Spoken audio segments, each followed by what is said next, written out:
lovelies, welcome back to the channel. Today we're doing a Christmas special. It's called 3-Day Test and it is a very low budget film that makes little to no sense at all. Also, as you can see, Miss Lyra has a collar on. She had surgery, so she's just chilling. So let's get into it.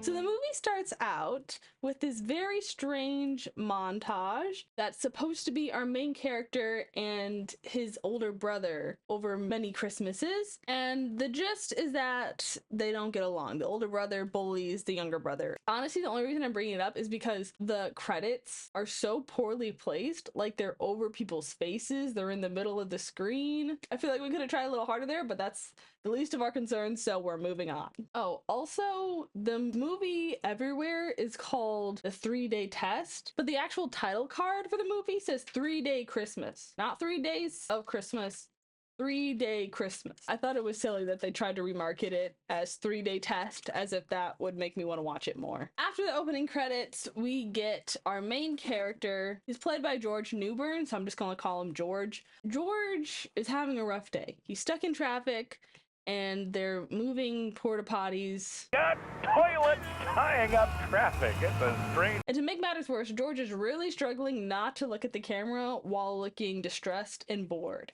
They really didn't cut him a break. They could have cut that shot at any point, and they really just held there and said, yeah, be uncomfortable, George. And this is where we notice that this movie is very, very poorly edited.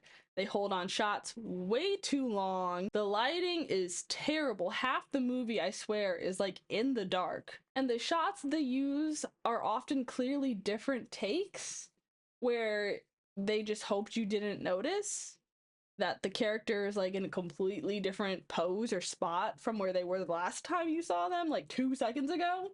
It's a bit of a mess, but it adds to the charm at the end of the day.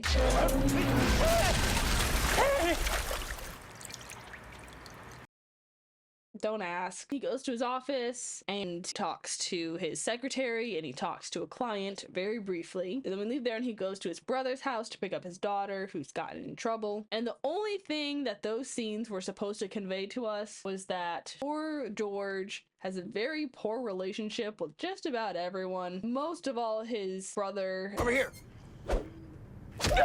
And his daughter. What happened to your nice new car? Why do you care? Sometimes you were like so pathetic. And he's just kind of an overwhelmed, sad little man. And that's what we're supposed to learn. So there you go. Summed it up in 3 words. Lights, please. And that's where he started. He goes home and we meet weird little daughter. You might recognize her if you were a big Disney Channel fan in like 2015, I think. Her shtick is that she has a doll that she uses to help communicate her feelings. Tina says we were rude and you can turn the lights back on. Okay. And then finally we have his son, who we don't actually get to meet because he's locked in his room playing on his gadgets. Hey, I was gonna make a little dinner downstairs. You hungry? George is also frustrated because his wife isn't home. She's out taking one of her classes. She apparently does karate, which is pretty cool. Also, I mentioned that half the film takes place in the dark. I'll make a quick montage of him walking through the entire house in the dark. Not like stage dark or like movie dark. It's like they literally just didn't turn on any lights and thought that would make interesting cinema, which certainly was a choice. I am not going to get into this with you. Come on, let's go get a Christmas tree. All that happens, and the general consensus is that George sucks. He's a terrible dad. He's a terrible husband. He's just terrible. Maybe he's a good accountant. We're not quite sure. Unclear. I'm not sure if we're supposed to feel bad for him or not, because I don't.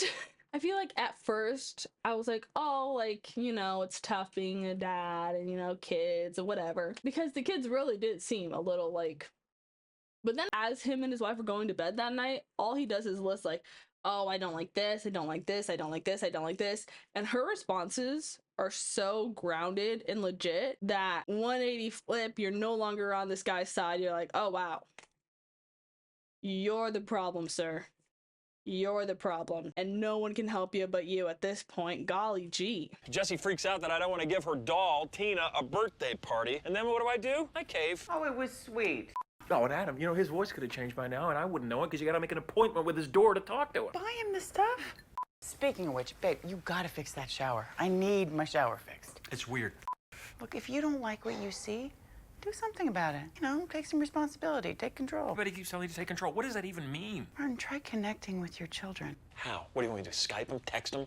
What's with all the classes? I mean, what did you take this week? Was it ceramics, kung fu, interpretive baking? I've told you several times, and as usual, you never pay attention. I pay attention. People pay me to pay attention. Well, then you should know. So, in a desperate attempt to win his family back because he feels like he's losing them, he watches this video that his brother gave him. Mind you, his brother is crazy and ridiculous. He's a survivalist nut, and he thinks that the world's gonna end, and he decides to push that onto his brother. So he hands him a DVD at the beginning of the movie, and George decides to watch it, and it's like, all right, the world's gonna end, lock your family in your house for 3 days and do a test run so that you're prepared if the world really does end. The 3-day test. Without discussion, turn off every utility and service coming into your house. Water, power, gas, phone, all of it. Collect the cell phones. Lock the windows, lock the doors, no one in, no one out. You're going to want to spring this on your family the most inappropriate time. Mind you, it's winter time, it's almost Christmas, and this man, in a desperate attempt to take control of his life, decides that this is the best thing that he can do.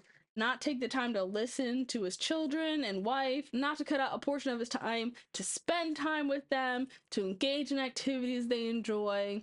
This mom does not have an issue with these kids. She has a great relationship with them. It's just the dad. All he has to do is take some time, and that would fix everything. But he decides that no. Everyone else is the problem, and he is the normal, insane one. So why don't we turn off the gas, the water, and the electricity, black out the windows, and lock everyone in the house for the next 3 days? Because that's what normal people do.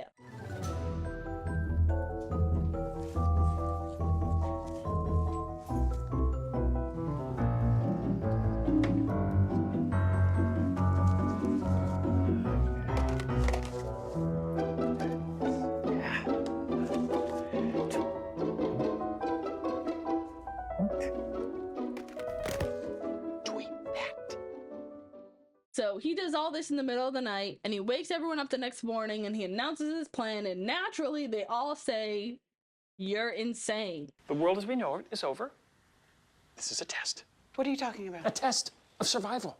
Boom! For the next 3 days, no water, no power, no heat. Are you out of your mind? Now, I know it's a low-budget film, and I'm sure this house was not theirs, but I do think it's funny that they made it a point to say that he blacked out the windows.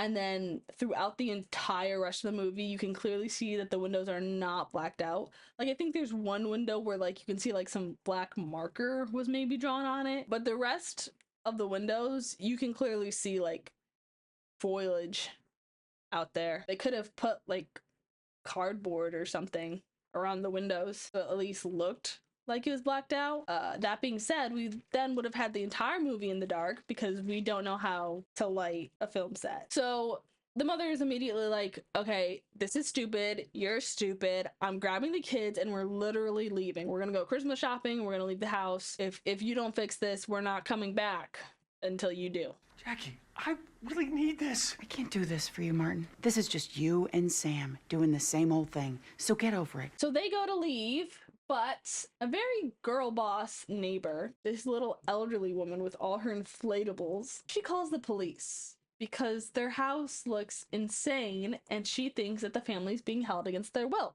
which they kind of were. So she calls the police on them and they send the SWAT team. Get on the ground! Get down! Get down! And they're like, yo, is he holding you against your guys' will? And they're like, Back off! This is private property. Personally, I would have been like, yes, officer, that's literally what he tried to do. But I suppose she doesn't have a job. She's a stay-at-home mom, so I mean, that might not have been smart. Clearly, there's been a little mix-up. Is that what this is? A little mix-up? Well, this is not over. I'm an accountant. My man, you just had a gun held to your head for some reason. I wouldn't be aggravating this interaction. Down, boy. Listen. They go inside, and then everyone decides that, you know what, 3 days inside with no heat, no electricity, no gas, no water. That sounds pretty good, actually. Why not? Let's give it a go. 3 days, Martin. You want your family back? Here we are. The family goes to bed that night in their living room, freezing. And George starts like recounting like, oh, I knew I wanted to marry you since high school and you were so pretty and smart. And she replies, You could count really well. he then asks if she has any regrets and she says no, but I don't know. After that reply, I think there's divorce papers hiding somewhere in this house. Sam? That's right. It's your Uncle Sam. So day 2 starts and we find out that his crazy brother, has stolen like all the food in their house. For some reason, he just decided to do that. So the family starts rationing their food. George then goes around to each of his kids and has a heart-to-heart. And seriously, you know nothing about me. You know nothing about anything except for crunching stupid numbers. I've been somewhat derelict in my duties. Nice word. How about we change it? How about we can talk about the boyfriends and tattoos and everything, the good, the bad, the ugly. You've had 17 years. Adam will get mad if I tell. So maybe Tina can tell you instead. She's 8 inches of cotton, plastic, and a bad wig. Tell me where your brother is. I'm really sorry that I said that to you. I apologize. That was mean. Are you going to apologize to Tina? I really am sorry, Tina. I do mean that. And I even stole stuff. You stole stuff? Like what? Jeans. So wait, why are you mad at me if you did it too? Stealing is stealing, no matter how you cut it. It's wrong. I'm thinking back to stealing those jeans. It was just a dumb kid thing to do. The bigger part of it was that I was really just trying to flag down my old man and say, I'm here too. I'm sorry. Me too. And he realizes, wow, problem was never you guys, the problem was me. Which is crazy because they've been telling him this the entire time. After he goes around and has a heart-to-heart with all the kids, their dog has puppies. Martin, put down the Oh, first. yes, that's right. And then the day ends. That's all that happens day 2. It's a really short movie, I'm gonna be honest. Jesse, what? Thanks for the puppies. They'll make great watchdogs. Sam. Day 3 comes by and they realize that the brother has come back again, and this time he's stolen their dog and the puppies. Which, now that I'm thinking about it, they never returned the dog or the puppies. They took Tina too. She's gone. The brother takes the little girl's doll. Like, he's literally bullying the entire family. And the wife's like, stand up for us. Stand up for yourself, but stand up for us. Like, for real. And George is like, oh, Graham, kids. I'm not even joking. Listen, Sam, the fun's over. Now, go on home. Get on. Scram. Let's get out. We also find out that a windstorm has hit the city and that all the power is out, so they really weren't so crazy for turning off the gas and power and electricity and everything because it was gonna happen anyways, basically. They were just ahead of the curve. Also, there's this really sad shot of the elderly neighbor just looking so devastated that all her inflatables had blown over. I like this old lady. She should be the main character. She knows something. She is on George's case at all times. I don't know what she knows, but she knows something. That's it, Martin. He stole our dog. So now that their dogs have been stolen and their food has been stolen and they're freezing and they're starving and it's really, really looking terrible, they decide to tear apart their entire house. Literally. By some monkey brain calculations, Mr. George, the accountant, is like, well, a portion of our taxes goes to the defense of our nation, and another portion of it goes to, like, security measures, like tornado sirens and preventative stuff like that. So, if I just use the deductions that I would normally give to that and say that it's going to tearing apart our house as a test for preventative measures for keeping us safe, we can have them pay to fix our house after we tear it apart. Over 50% of my tax payments go to some part of the Department of Defense, 2% of which goes to civil defense, which is constructing shelters and early warning systems. Why can't this test be part of that budget and have it be deductible? If Sam wants a war, we'll give him a war. But we'll have the other Uncle Sam pay for it. This is brilliant. So this is where we learn that he's actually the dumbest accountant on planet Earth. Because in what world does that make any sense? But the whole family agrees, so they start tearing apart their house. Mind you, he's already blacked out the windows, so like they're gonna have to get new windows anyway. He literally spray painted them. Like, great, so either gonna have to spend a fortune trying to get that off, or you just have to get new windows, and now you're literally tearing a hole through your floor. And they decide that they need evidence, so they ask this camera crew who has been stalking them ever since that porta potty fell on top of his car. They ask them inside the house, and they say, film this all as a documentary, so we have proof that we did this. The IRS is going to want proof of the test. Daddy's making booby traps, like Home Alone. I fear it would have been a lot easier to just commit insurance fraud and just say that vandals did this to your house. But now there's evidence that vandals didn't do it, so I guess we have to try to get that tax deduction. So there's a big montage of that. Christmas comes around and the brother is back. He's decided once more to terrorize his little brother and steal from this poor family. But this time they're prepared because they tore apart their house, and we have a big Home Alone sequence where the family is laughing and having a joyous time as they beat up and humiliate their uncle and cousin. A real wholesome Christmas moment for the family, I'll tell you that. I'll tell you that. Also, this like entire sequence basically is once again in the dark.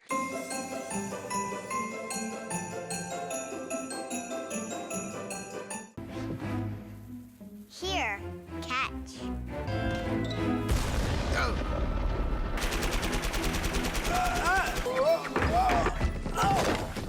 Strike!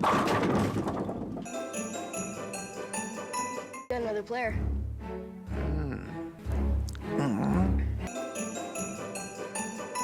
Gordy, I'm so scared. Will you take me out of here?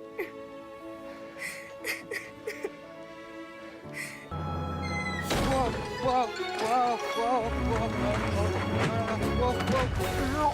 No. No. Yeah. Now that's art.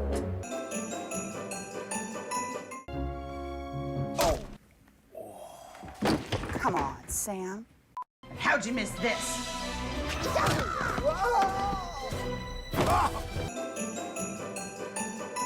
I mean, they win in the end. Sort of. As much as you can win against your brother who keeps breaking into your house after you decide to tear apart your house just to try to get back at him. The brother and his son are humiliated. The camera crew films it all. George and his family still have no electricity or gas or water or food. And now they also live in a house that has holes everywhere. But it's Christmas, and they go outside and see sun for the first time in 3 days, and everything's jolly and good. Everyone's happy. Everything's fixed.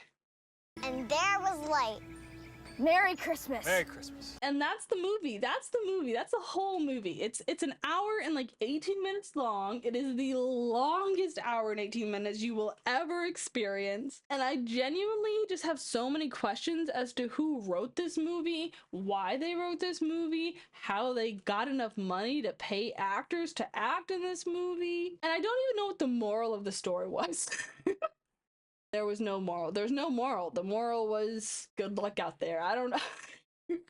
There was no point to this movie.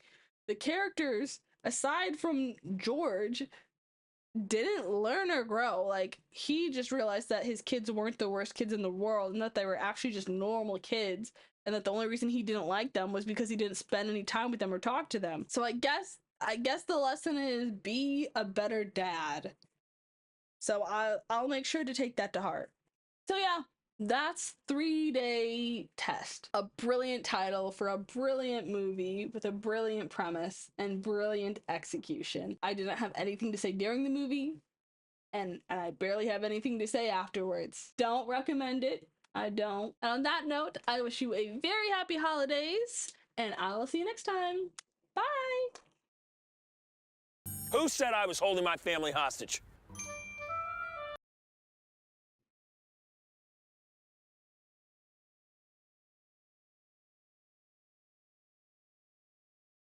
His brother is crazy and ridiculous.